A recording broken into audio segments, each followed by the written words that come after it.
no secret that SUVs are the flavor of the moment. Every brand has an SUV, every customer wants one, and the hottest selling products in the market. Renault has already tasted the success with SUVs with the Duster. But with the Duster now being over 5 years old, it was time for a new product. And here it is, the Captur.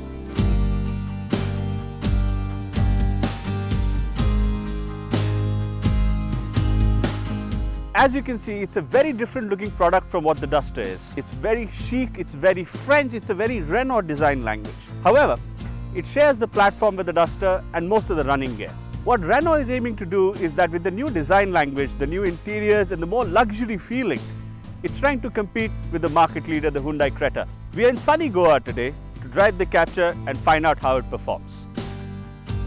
As standard, the Captur will be offered in a dual tone paint scheme to make the car stand out from its competition.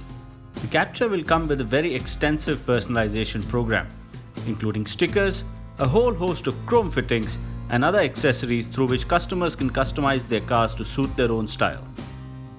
The front seats of the Captur are a delight, both to look at and to sit in. The curved design offers great support, while the quilted leather design the seats come with looks absolutely fantastic. Captur shares its infotainment system with the Duster, so you don't get CarPlay or Android Auto, but you do get a responsive touchscreen and a rear view camera. The instrument cluster of the Captur, called the Infinity Cluster, offers a lot of information such as a gear shift indicator, servicing intervals, and looks pretty good too.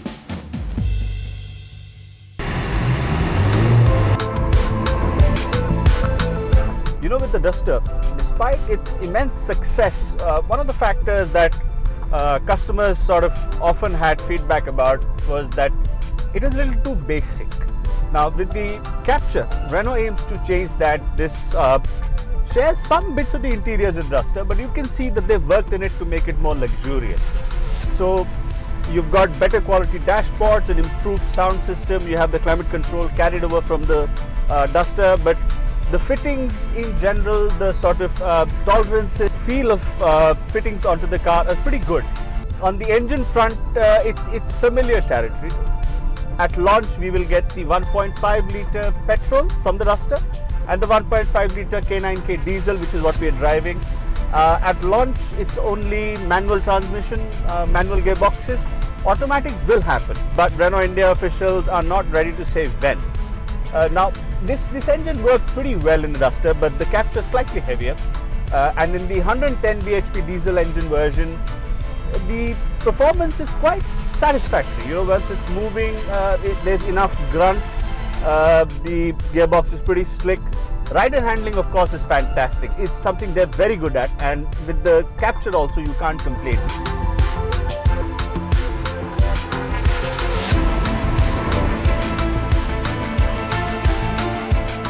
The issue is turbo lag. There is a significant amount of turbo lag in the car, and so below 2000 RPM, it's a little bit slow to respond, and I think that's something that Renault should have worked upon. The other issue is that in this platform and the sort of chassis capability and the suspension capability that the car has, it could easily use another 20, 25, 30 horsepower. So that's an advantage I think Renault should have exploited, should have tried to give it more performance. It's not slow, it's not something that you mind, but it's just that it could have been better. Overall, driving wise, the steering feels good, the car feels pretty solid. If only it had a little bit more power, I would have given it full marks.